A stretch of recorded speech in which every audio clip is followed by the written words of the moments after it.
show daawwachaa jirtan sagantaa maayaati. Sagantaan walta'insa maltiimiidiyaa siin keefi OBN waliin ta'uudhaan kan isiniif dhiyaachaa jiru. Har'aan talagaa akkuma eegalirraa daawwatanitti magaalaa Dirree Dhawaatti argamu keessumaa xiyyaarraa kantiibaa magaalaa Dirree Dhawaadha obbo Kadir Jawaari.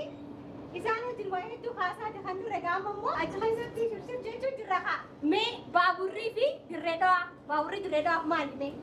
Baaburri keessaafuu magaalaa Dirree Dhawaatiif jiru isaati. Magaalaa qofa otoo hin ta'in biyyuma keessaa akka waliigalatu marsa Itoophiyaatu irra guddaan naggadaa fi jireenyaa fi jiruu isaaniif itti jijjiiran baaburuma kanaani. Maaliif asii Jabuuti jidduu deddeebi'aa ture naggada adda addaati itti naggadaa turanii. Namni magaalaa Dirree Dhawaa dhufee baabura kanatti hin naggadne abbaan qabeenyaati ta'e qaama ifimu kuni magaalaa tana keessa osoo dabarre hin jiru. Kanaafuu magaalaa sanaati jechuu ni dandeenya. Hayyee Kadir yaadannoo addaa qaba laata baabura kana wajjin wal qabate? Jechuu baabura kana gaanamu ijoollummaadhaan xilaantillee jenneetuma Jabuuti itti dhaqaa turre. Jabuuti illee ani hin beekne gumee qaqaratti na qabanii girilleetti anuma deebisanii badeefaa deemu nutis bannee nutuma deebisanii ijoollee waraanaa jiranu deebisanii ammoo ogin baaburri kun eegaa muummichi ministeeraa dhufee duraan federaala jala ture akka bulchiinsatti guutumaa guututti eega nu deebise booda asii fi dawwallee hawaasa keenya softootaati hojii hojjechisiisaa jira jechuudha.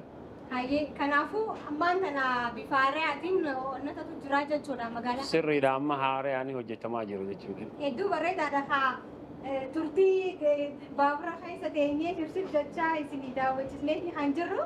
Mee amma immoo sagantaa keenya gamatti aanutti immoo yoo eessa deemne eessa nu daawwachiistame yaadannoowwan kan kee keessa?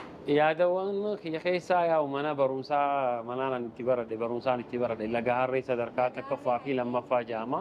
Kabajamtoota daawwattoota keenya egaa baaburri ture kana fakkaata ture. Haasoyinii keenyas itti fufaa waa hedduu muuxannoo isaarraa hadiiriirraa waa hedduu irraa barachaa akka jirtu kan guddaadhaan qaba. Amma immoo mana barumsaa inni dur isa barachaa ture deemneeti Kadir ijoollummaan nama akkamii ture eessaa ka'eeti biyya kana deewaan joosan ijoollummaa irratti guddate moo dhiiroo eessumaa fidee amala kana waan joo kana ni ilaalla. Turtiin keenya ammoo maayii sagantaa keenyatti nu wajjin haa ta'u isin jaa. Galatooma. Ilaa saddeetii asittiin baradhe akkanan turre gaafa nuti barannu kutaan teenya koornara san ture. Kutaa 5 fi 6 afaan Oromiffaa laatiin barachaa turre ni yaadanna. As mana barumsaa kanarratti makkiyaa barsiistuu makkiyaa jennaani amma Jarman jirti. Alaabaa afaan Oromootiin fi afaan Amaariffaatiin lameenuu kan alaabaan ol koru. Ammallee I think sanni jira waan hafeenatti fakkaatu. Achi barachaa ture mana barumsaa kana baay'ee yaadannoo dilaan itti qaba. Isaan keessa mee muraasuma daawwattoota keenya kaa'eef. Maal? Yaadannoo ati mana barumsaa. Laa yaadannoo naan qabu takka mana barumsaa kana keessatti akka waliigalatti student council prezidaantiin ture. Hoogganaa guutumatti anaatu prezidaantii barattootaati akkasumatti illee የተማሪዎች ህብረት ፖሊስ ጃኒኒ ሰኒ ሰና ደረቤ ቀባ ቱሬ ሰኒ አለ ኩታናኒ በረዶ ኸይሰቲስ አለቃዳን ቱሬ ሆገናዳን ቱሬ አይ ቲንክ ኤክሰርሳይዝ ጎዳ አስራይን ዱፌ ሰበባ ስፖርት ወጂ ወልቀባቴ አመተክ ሚኒስትሪ ኦዶን ይፈተነ ሚን ካፕቲን እንዱፍኔ አሲቲን ይፈተነ ሙጄ ፖሊስ መሬት ሴኔ ፖሊስ መሬቲስ ሰዴት አቺቲ ሚኒስትሪ ፍራዴ sagal dabarachitti laga polis mareetitti yaa'u የተማሪዎች ፕሬዝዳንቲን ture achirraa ጊዜን boo sadarkaa tokkoffaa sadarkaa lammaffaa high school saaptaan gaafa suwaata kan jiru karaan dhukkee ture nutiitu chigginii fi kana dhaab bara 97tti kan fixne kudhan irra fixne kanaafuu achitti የተማሪዎች student council president ta'eetiin guutumatti achi hoogganaa ture jechuun muuxannoon achirraa jiru Skana wajji wal qabatee kan dhufe jechuudha. Ajaa'iba durumaanuu lafa qabataniiti dhuftan jechuudha. Duris wanni nuti rabshaa godhaa turre afaan Oromoo hin barattan jaanii nu dhorkaa turanii. Gaafa saaphiyaan seenne rabshaa goonee Z1, Z2 fi Z3 ilaa Z6 afaan Oromoo barsiisnee samboota ijoollee hundaa nu hidhanillee akkamitti afaan Oromoo gaafattan jaanii. Yoo misila barrisan. Bara 95tti. Qabsoo ajaa'iba keessa turtee jechuudha. Mana barumsaa lagaarree gaa hoggaan itti kaasnu durattis barsiistuu makkiyaa. Amiin ayiti Aminaanis as turte. Mee Makkiyaanis as ture. barsiistuu kan inumaa inni irraanfannee fi mudannoo addarraa qabdu ni jira. Yaa barsiisotaan ani inni irraanfanne je'ee agaddu barsiistuu makkiyaadha. Guututti isii gaafa as turanis barsiisonni ni jirani dhugumatti. Mustafaan takkaas nu barsiisuu ture. Damisi jaaniini maatimaatiks Zarihuun ni yaadadda. Itiyee baayoloojii takkaa jira. Xiqqeenyarraa eegaltee hoggu pirezidaantinaan jechaa jirti. Guddanne. Almost haalli jiru sanii ani gaa shiftii lameenuu dhufeetis kontirooliin godha. Gizeen fedhe shiftii lameenuutis ni baradha. Haalli jirate haala gaarii ture. Waa hedduudha. Khayaadan. Hedduu bareedaadha kabajamtoota daawwattoota keenya keessummaa xiyyaarraa kantiibaa Hadir Jawaaredha.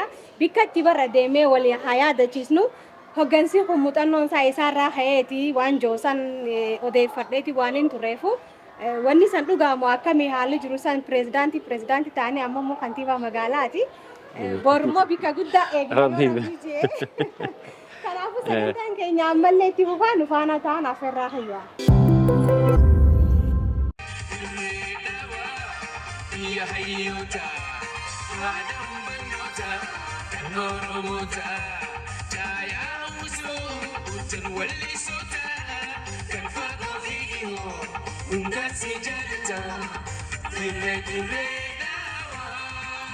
Hayyeekaa hedduu takka galatoomaadhaan isin ja'a.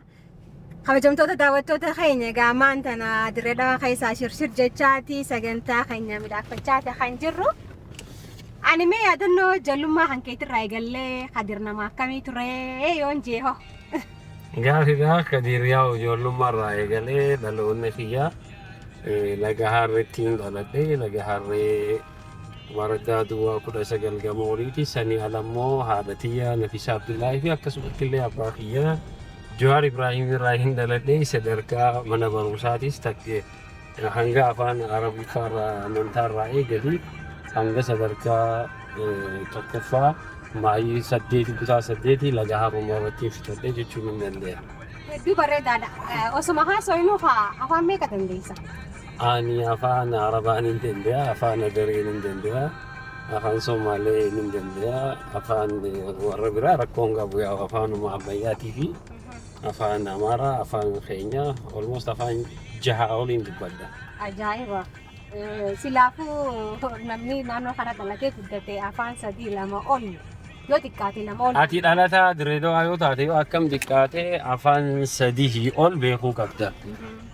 Keessaafuu afaan 3 ol gizeen dildilaa gadii fi dildilaa ol ta'uu qaba. Warri dildilaa gadii afaan Somaaleetii fi afaan Adareetii fi afaan Arabaa must beekuu qaba dirqama. Warri gamana jiru immoo hagin afaan Amaariffaa bichaa warra haasa'u dildila gizee jennu qafii dildilaa gadii gizee jennu qafiiraa laga harree qabri ijoollee afatiisaa kana hunda qabatee gabbu'a. Kaan ammoo dildila ol kaziiraa amma kaziiraa iddoon amma keessa jiru kun kaziiraadha.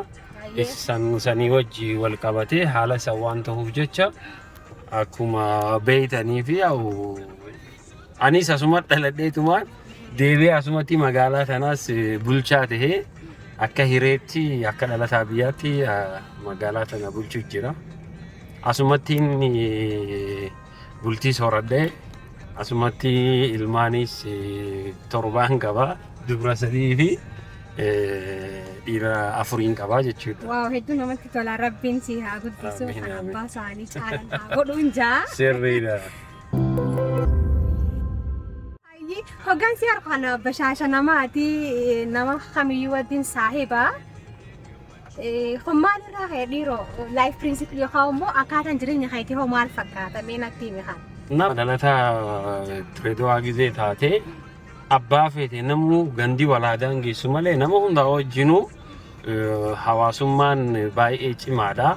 Andurirraa isa galee baay'ee wanni jiru manguddoo jalattiin guddadhee masgida dhaqee manguddoo hojii taa'ee gizee barbaadu ijoollee saahiboota wajjin kubbaa fi kana ispoortii hojii dalagee sanii ala immoo dura guddaa abbootii gurguddoo manguddoo tana jala taa'eetiin haasawaa isaaniitiif kana fuudha. Durumarraa eegaleetu nama hundaafuu respect kabajaan qaba. Yoo ati nama kabajje yoo ati nama jaalatte nama yuusi jaalata wanni ati nama ol taatuuf hin jiru jechuudha si galee. Hayyeekaa hedduu takka annatoo nutti jira kabajamtoota daawwattoota keenya gaa turtii keenyaan hedduu takka waa hedduu irraa barachaa akka jirtan abdii guddaadhaan qaba. Mee bara jireenya kan kee keessatti hoggansaanis wal qabatee ta'uudha mala akkasumattis hojjetaas taatee yeroo naatiin irraanfanne barri itti qoramte jira laata? Dura irratti waan si ibsu fedhu an takka hojjetaa ta'een beeku. Muddamaaniin dhufe muddamuma keessa dhufe jalqabuma irraa hogizeen dhufe muddamaaniin dhufe sanii ala waan takkaan hin dhufne rabbiinis hojjetaa godheetis nan hojjechisiisne amruma kannu ajaja kannu bulchaa ta'uu gaggeessuu waajjira hoogganuudha. Ispoortii koomishinii dargaggoo ispoortii koomishinii dura ta'aa ture afyaa'ii ta'eetiin jira. Akkasumatti illee waajjira dhimma dubartootaa fi dargaggootaa gubartii achi gaggeessaatiin ture araddaa hunda gaggeessaatiin ture waradaa jechuudha. Kana hundaa hojii wal qabatee hoggansa keessaan dabala. Gin hoggansa keessaa wanni cimaan namatti ulfaatu jedhee yookaanis nanaaf chaalenjii dajoo baay'isawwee rakkoo ati keessa jirtu namni siin hubatu. Namni makiinaa gizee ati qabdu gizee ati poolisiidhaan deemtu gizee VIP si ajjabanii deemtu leegjarii jiru gaarii keessa ka jirtu siisa. San hin galleef namni mana hidhaa keessa akka jiru quban qabu namni rakkoon ati hawaasaaf niin hojjedha jettee niin fura jettu hunda walqixa gammachiisuu hin dandeessu. Saniifuu waan namni rakku namni dhuunfuma isaa akkuma yaada isaatti adiis akkasumatti yaaddu isaa malee akka magaalaa guutuu bulchiinsa hawaasa rakkoo hawaasaa hiikuudhaaf halkanii fi guyyaa hirriba dhabdu namni akkasitti siin hubatu takka sanii lammeessaa hoggansa mataa walii qabdee takka gootee kaayyoo barbaachisuuf galmaan ga'uuf baay'ee nama rakkisa. Kagarii gosummaa keessa seenaa, kagarii amantaa keessa seenaa, kagarii immoo faayidaa isaa jala caha, kagarii faayidaa hawaasaa dhiisee deema. Hundaa'u takka walii godhanii deemuu wajji wal qabate kun xiqqoo ni ulfaata. Chaalenjiin guddaan jiru kana malee hawaasa birallee rakkoon hin jiru jeetiin si ibsuu barbaada. Maaliin bashannantame maaltu si bashannansiisa? Keessatti waan araada takka hin qabu yookaanis haraaraa jaaniin tana waa takka hin qabu dimaas umurii kiyyatti qameetis hin beeku. Ani wanni ati haara itti baafadhu galgala siin garsiisa manguddoo takkaatu jira. Gizee takka kubbaa taphanna kubbaa miilaa taphanna. Isniin arrasiina arbiyaa fi jimmata kubbaa miilaa taphanna. Sanii ala guyyaa kaan manguddoo wajjiniin buulii jaaniin ta Faransaayii tana Firaankofoolii jaaniin Addis Ababumaa fi as malee hin jiru. Sanis manguddoo birattiin haara baafadha. Sanii ala bishaaniin daakaa giraawundi teenisiniin taphadha. Biskileetaniin oofaa gizee na barbaachises mootoraas hawaasa keessaniin oofaa jechuudha. Waan takka. Ajaa'iba maqaa rabbii kun waanuma jajjabeeffamuu qabu. Hayyeekaa kabajamtoota daawwattoota Maayaa Show kan daawwachaatiin jirtan sagantaa Maayaatii. Sagantaan kun immoo walta'iinsa maltiimiidiyaa Siinqee fi OBN waliin ta'uudhaan kan isinii dhiyaachaatiin jiru. Har'aan tana akkuma na agartanitti gaa magaalaa Dirree Dawaatti argamuudhaan kantiibaa magaalaa Dirree Dawaa obbo Kadir Jawaar waliin ta'uudhaan sagantaa Maayaa qindeessaati kan turre hedduu takka akka irraa barattan akka bashannantan guddaadhaan qaba. Amma maayyii sagantaa keenyatti gaa halkan waan jiru waan isaan haasa'an kana waan ijaan ilaallee mirkaneessuu ta'a waan ta'eef nu wajjin ta'an isiniin jaa galatooma.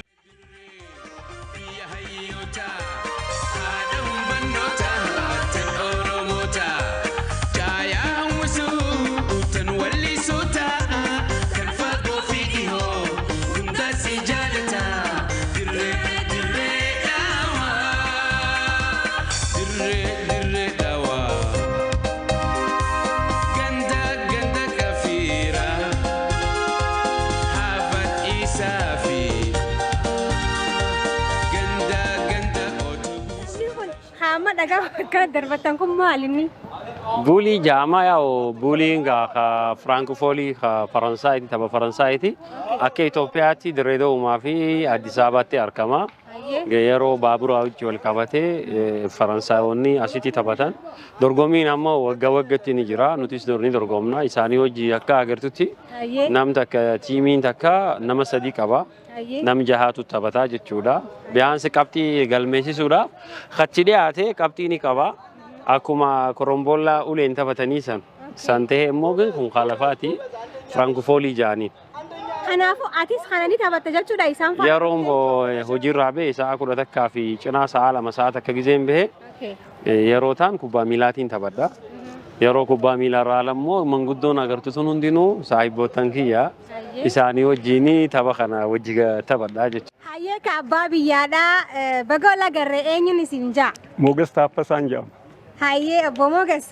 Asi bikkuma taphattan kana yaadannoo ijoollummaa keessumattuu obbo Khadir Jawaar haasawme keessaas nu fidanii isinii taphatuun isin argadde. Mee waa'ee tapha kanaa natti himame. Waa'een tapha kanaa gaa eegaan an armatti eegale akka lakkoofsa Itoophiyaatti 71. Haya fago. 50 dhayne waggoo lakkoofsa. Haya. Gizee san uummanni wanniitis ni jira uummanni Faransaay jira. Haya. Kan isaan wajji dalagaa tures jira. Haya. Tapha gartee umrii wajji deemti taphni kun akka ammaa kanaami namni umriin deeme kana wanni gartee tapha dhiibaa qabdu dhiiticha qabdu wayii dandeeyaa tuni gadi oolmaa fi gadi jechaa.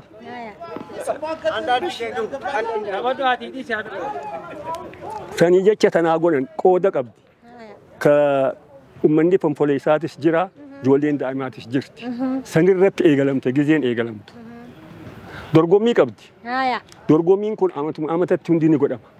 Haalaan jabdu akka amma asitti garuu kanaami jabdu. Wannis ni qabdi. Haalaan itti kurfaawanii shillimaatiin isaatis akkasii. Bareedaadha akkam jeetiin si hima. Hayyee hedduu takka annatti tolee jira.